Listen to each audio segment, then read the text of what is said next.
Қазір біз осы сумканы үйренетін боламыз. Ол үшін бізге осындай 10 размерлі моншақтар қажет болады, акриловый моншақтар, және осындай 8 номерлі лескамыз. Лескамызды ұзын қылып алып аласыздар да, осылай 3 моншақ өткізесіздер. Осылай 3 моншақ өткізесіздер, және 1 моншақ өткізесіздер. Осылай 4-ші моншаққа біз крючок жасаймыз. Және келесі лесканың ұшын осы крючоктан өткізесіздер. Және 2 лесканы осылай ұстап тұрасыздар да тартасыздар.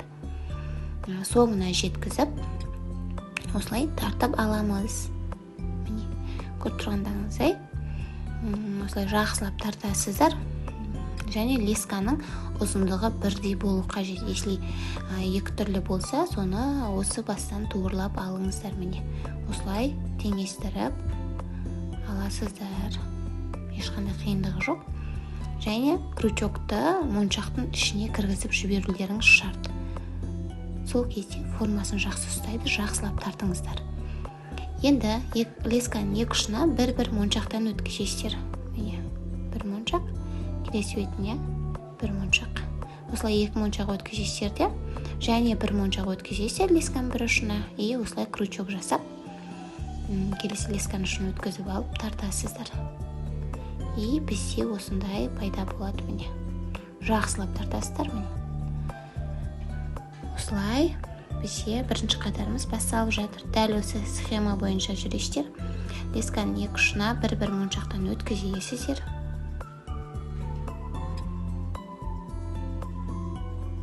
Міне, осылай өткізіп аласыздар. Және 1 моншақ өткізесіздер де. Міне, осылай болады. Бір моншақ өткізіңіздер. Енді тағы бір ұшына 1 моншақ өткізіп крючок жасайсыздар. Бірінші қатарымыз тек осылай ғана болады. Одан кейінгі қатарларда бұлай жасамаймыз. Осылай 3 моншақпен бірінші қатарда жұмыс жасаймыз. Дәл осы схема бойынша біз 10 қатар тоқуымыз қажет. 10-ші қатарда біз поворот жасаймыз. Міне, осылай дұрыстап алыңыздар. Леска басында ұзын болғандықтан осылай кішкене қиындау болады, но асықпай дұрыстап алыңыздар. Крючокты моншақтың ішіне кіргізіп жіберіңіздер. А то формасы әдемі шықпай қалады және бос болып қалады. Осылай қазір сіздер 9 қатар тоқисыздар.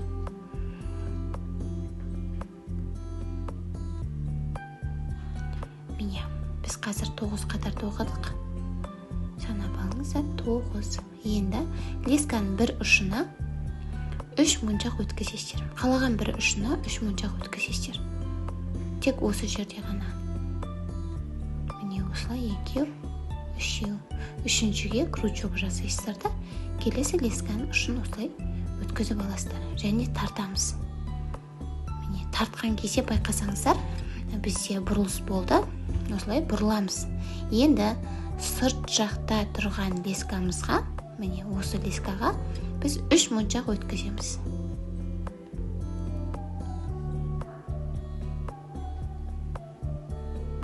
Екеу, үшеу. Осылай 3 моншақ өткізіп, крючок жасап аласыздар. Жақсылап тартасыздар. Осылай. Және міне тұрған осы 3 моншақтың ортасында тұрған лескамызды, астыңғы лескамызды 1 моншақтан өткізесіздер. И тартамыз. Осылай тартамыз. Ал жоғары жақта тұрған лескамызға 2 моншақ өткіземіз.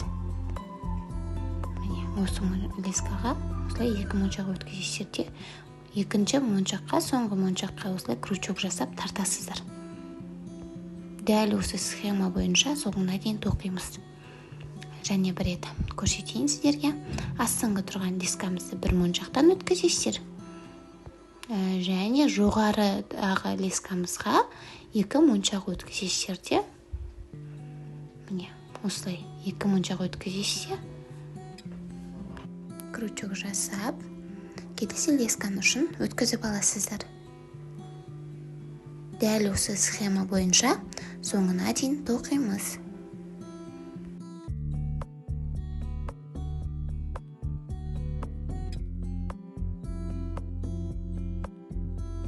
Міне біз соңына келіп қалдық. Енді соңында не істейміз? Астыңғы лескамызды астыңғы бір моншақтан өткізесіздер осылай.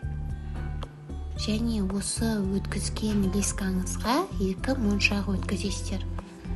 Және екінші моншаққа крючок жасайсыздар. Вот осылай өткізіп аласыздар.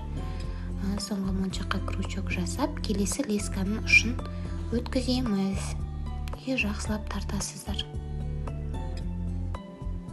Осылай біз 3-ші қатарға өттік.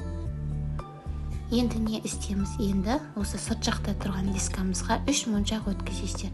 Әр қатарды бастаған кезде 3 моншақпен бастайсыздар дәл осылай. Және әрі қарай тек 2 моншақпен жалғастырасыздар соңына дейін. Тек қатарда бастайтын кезде 3 моншақпен бастайсыздар, ал әрі қарай тек 2 моншақпен жұмыс жасаймыз. Астыңғы лескамызды осылай астыңға 1 моншақтан өткізіп аласыздар, ал жоғары жақта лескамызға 2 моншақ өткізесіздер. Және соңғы 2-ші моншаққа осылай крючок жасап тартып аласыздар. Жақсылап қысасыздар, және крючок моншақтың ішіне кіріп кету керек. Осылай жасаймыз. Және бір рет қайталайын. Астыңғы лескамызды астыңғы 1 моншақтан, үстіңгі лескамызды 2 моншақ өткізіп, соңғы 2-ші моншаққа крючок жасап, астыңғы лескамызды сол крючоктан өткізіп тартамыз. Ешқандай қиындығы жоқ. Дәл осылай осы схема бойынша жалғастырып кете бересіздер.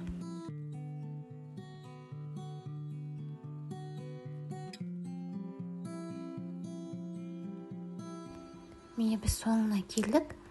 Соңында дәл осылай астыңғы лесканы астыңғы моншақтан өткізіп, сол өткізген моншағыңызға астындағы осылай 2 моншақ өткізесіздер сырт жақтағы лескамызға.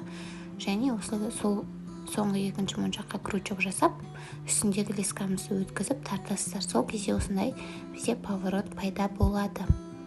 Енді сырт жақтағы лескамызға 3 моншақ өткізесіздер, айтқанымдай, ары қарай 2 моншақпен жалғастырасыздар. Міне осылай крючок жасап өткізіп аламыз. Жақсылап тартасыздар. Осылай жалғастырып кете бересіздер.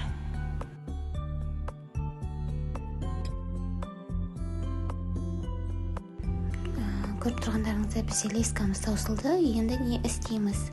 Осылай дәл сол схема бойынша артқа қарай жүреміз. Осылай 2 моншақтан осылай өткізесіздер. Бір моншақтан лескаларымызды артында тұрған осылай. Және міне ортада тұрған моншағымызға осылай лескамызды өткізіп аламыз бір бетін. Және 2-ші жағында тұрған лесканың астына жібересіздер. Міне осылай жібересіздер. Сол кезде крючок пайда болады. Және осыны осылай өткізіп аласыздар.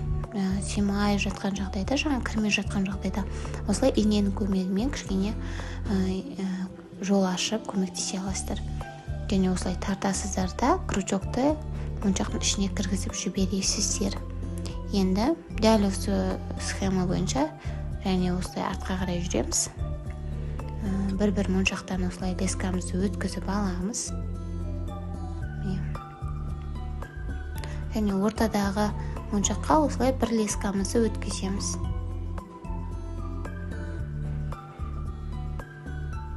Осылай өткізіп аласыздар да келесі лесканың астына жібересіздер. Және обратно қайттан сол лескаға өткізесіздер. Міне көріп тұрғандарыңыздай осылай. Енді жақсылап тартып аласыздар да екі жағындағы моншаққа осылай өткізесіздер. Және осы жерден керек емес бөлігін қырқып тастайсыздар. Бұл жерде бізде аяқталады, осылай төбенен қырқып тастайсыздар. Енді осындай болды. Енді біз жаңадан леска аламыз да осылай екі моншаққа өткізіп аламыз. Бір моншаққа өткіздік. екінші моншаққа өткізіп лескамызды теңестіріп аламыз екі жағында ұзындығын. Осылай екі ұшын ұстап осылай тартасыздар. Және ары қарай жұмыстар жалғастырып кете бересіздер. Жоғары жақтағы лескамызға екі моншақ өткізесіздер. Соңғы моншаққа крючок жасаймыз. Міне, көріп тұрғандарыңыздай.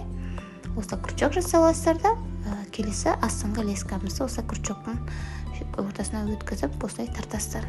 Және крючокты моншақтың ішіне өткізіп жібересіздер. Дәл осы схема бойынша біз 18 қатар тоқимыз.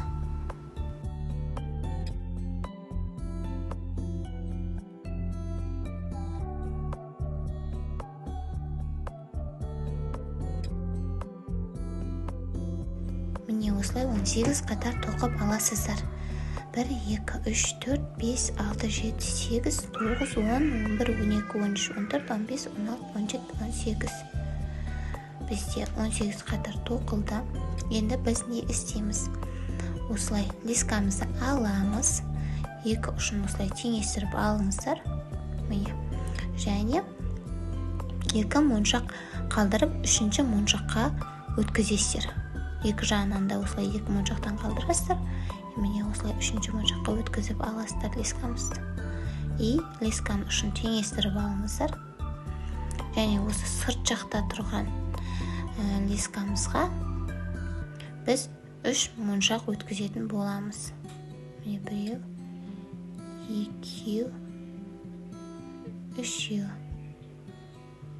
Өздеріңіз білетін схема бойынша біз 5 қатар тоқимыз. Міне осылай. Осылай 3 моншақты бірінші өткізіп аласыздар. 3 моншақпен бастаймыз қатарымызды. Өздеріңіз білетіндей ары қарай 2 моншақпен жұмыс жасаймыз. Соңынан да осылай 2 моншақ қалдырасыздар. 5 қатар тоқып шығатын боласыздар.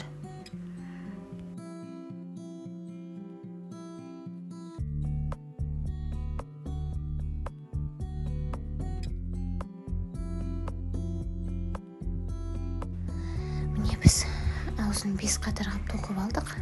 Мына жағынан санағанда бізде 18 болу қажет. 18. Ал аузы 1, 2, 3, 4, 5, 5 қатар болады. Енді біз сумкамыздың формасын жасаймыз. Осылай 7 қатарды санап, осылай көтересіздер. Және 4 қатар астына жібересіздер. Міне. Осылай жасап алыңыздар. Крышкасын осылай аузын жабамыз. Міне.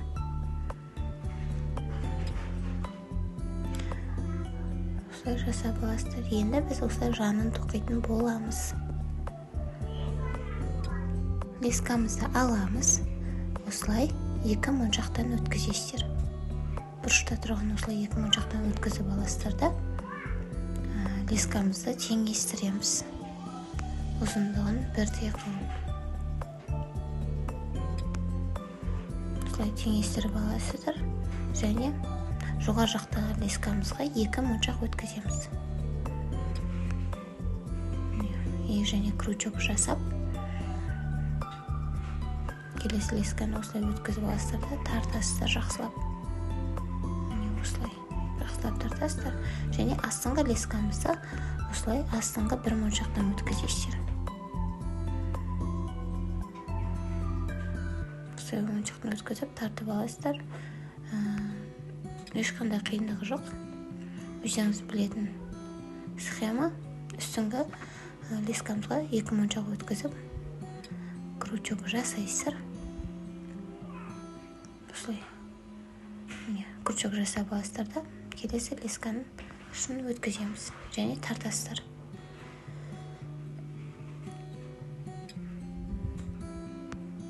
Осылай кете береміз.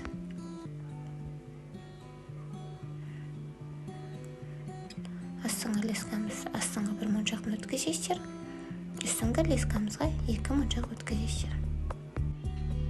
Өткізіп алдыңыздар. Енді міне осылай 2 моншақ өткізіп аламыз. Жоғары жақтағы лескамызға крючок жасап, келесі лесканың ұшын өткізесіздер. ешқандай қиындығы жоқ. Дәл сол схема. Енді не істейміз? Соңына келдік.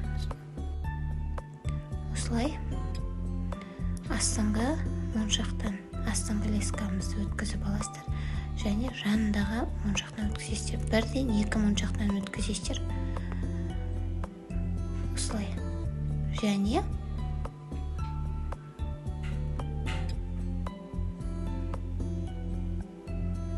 осылай лескамызға бір моншақ өткізесіздер де крючок жасап, келесі лесканы осылай өткізіп аласыздар және тартамыз.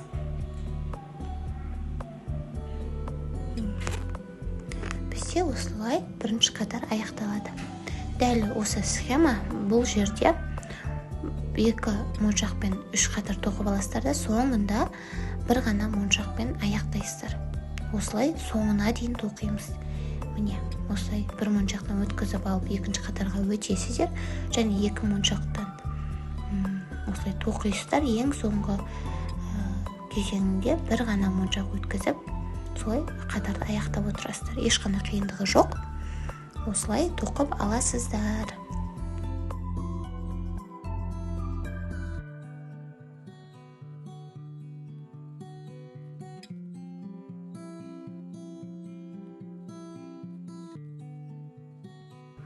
Міне осылай тоқып шығасыздар. Енді дәл осылай келесі бетін тоқып аламыз. Міне көріп тұрғандарыңызда 2 жағын тоқып алдық. 2 жағы осылай 4 қатардан болады. 1, 2, 3, 4.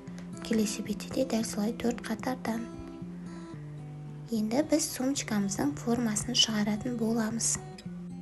Лескамызды осылай жоғары жақта тұрған 4 моншақтан өткізіп аласыздар. Міне 2, 3 и 4. 4 моншақтан өткізіп аласыздар да лескамызды теңестіріп аласыздар бір-біріне. Және осылай кольцомызды өткіземіз. Және осылай өткізіп алыңыздар. Енді бір лескамызға осылай 2 моншақ өткізесіздер. 1, 2 және 2-іне бірдей осылай крючок жасайсыздар. Міне осылай кіргізіп аласыздар және осы крючокқа келесі лесканы үшін өткізесіздер де лескамызды теңестіріп аласыздар. Ұзындықтары бірдей болу қажет. Міне осылай теңестіріп тартасыздар. Енді кольцомызды осы 2 моншақтың ортасына әкеліп аласыздар. Ол үшін жанында тұрған лесканы кольцодан өткізіп алыңыздар. Сол кезде ортасына келеді. Осылай өткізіп алып, кольцоны ортаға қойып, бар күштеріңізбен тартып, крючокты моншақтың ішіне кіргізіп жібересіздер.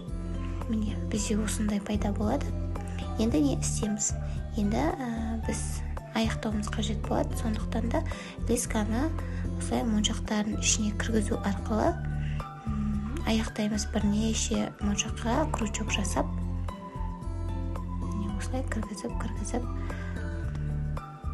қатып қалған қағида жоқ. Қалған моншақтарыңызға осылай тура келген кіргізіп, жаңағыдай крючок жасап, айналдырып 2-3 рет крючок жасасаңыздар, сол жеткілікті.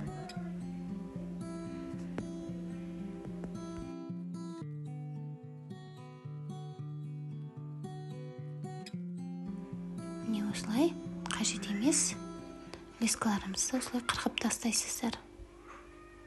Дәл осылай біз екінші бетін жасап аламыз. Дәл сол схема, дәл солай кольцоны өткізіп жасап аласыздар.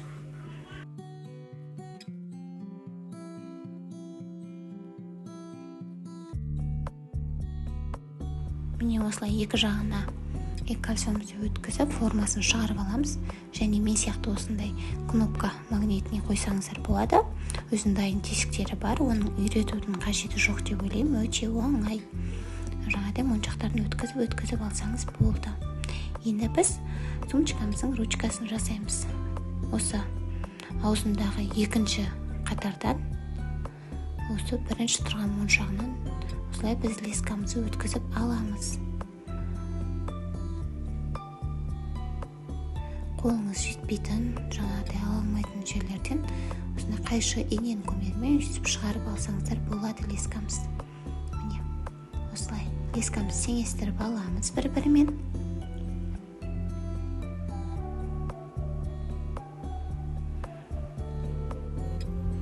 Және лескамыздың екі ұшын аласыздар да бір-бір моншақтан өткізесіздер. Және тағы бір моншақ өткізесіздер де, ол үшінші моншаққа, міне осылай екеу болады. Ол үшінші моншаққа біз крючок жасап, келесі лесканың ұшын өткізіп аламыз. Осылай тартасыздар. Екі ұшын ұстап алыңыздар да тартыңыздар, сол кезде оңай болады. Міне крючокты ортасына кіргізіп жібересіздер, моншақтың тартамыз. Осылай ручкасын шығаратын боламыз. Ешқандай қиындық жоқ. Екі жағына осылай бір-бір моншақтан өткізесіздер, және тағы бір моншақ өткізіп крючок жасайсыздар. Міне осылай екеу өтті. Және бір моншақ өткізіп крючок жасайсыздар. Дәл осы схема бойынша өздеріңіз жобалап ручкасын жасайсыздар.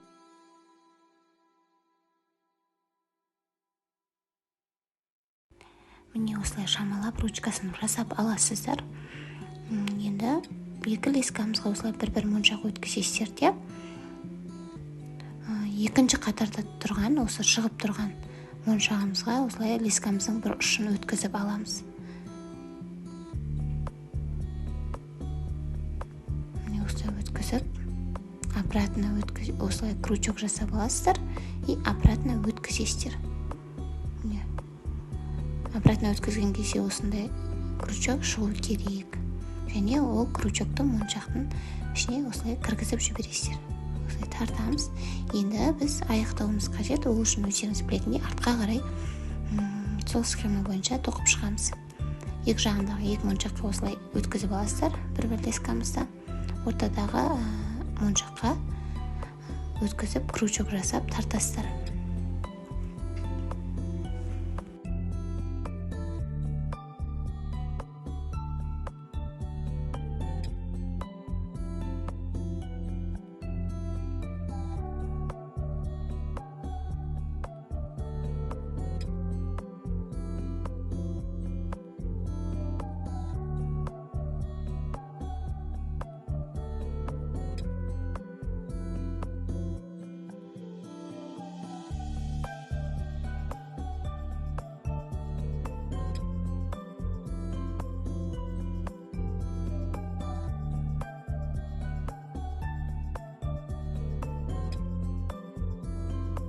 Мен осылай 5-6 қатарын өткіздім, және осылай артық бөлігін қырқып тастаймын. Біздің сумкамыз дайын болды. Прям күшті болып шықты, өздеріңіз көріп тұрғандарыңыздай. Міне осылай цепочкамызды да қойсаңыздар болады. Осындай дайын цеп қойсаңыздар да болады. Немесе міне осы схема бойынша тоқсаңыздар да болады. Ол да өте әдемі көрінеді. Мына карабиннің осы жерін мына моншақтың бірінші тоққан қатарыңызға осылай қосып жіберсеңіз, солай екі жағында дайын цеп шығады моншақтан. Осылай сумканың размерін өз қалауыңызда жасай бересіздер. Осы бірінші қатарға байланысты мен 10 қатар тоқып едім ғой. Сіздер соны үлкейте аласыздар. Осындай сәнді сумочкамыз дайын.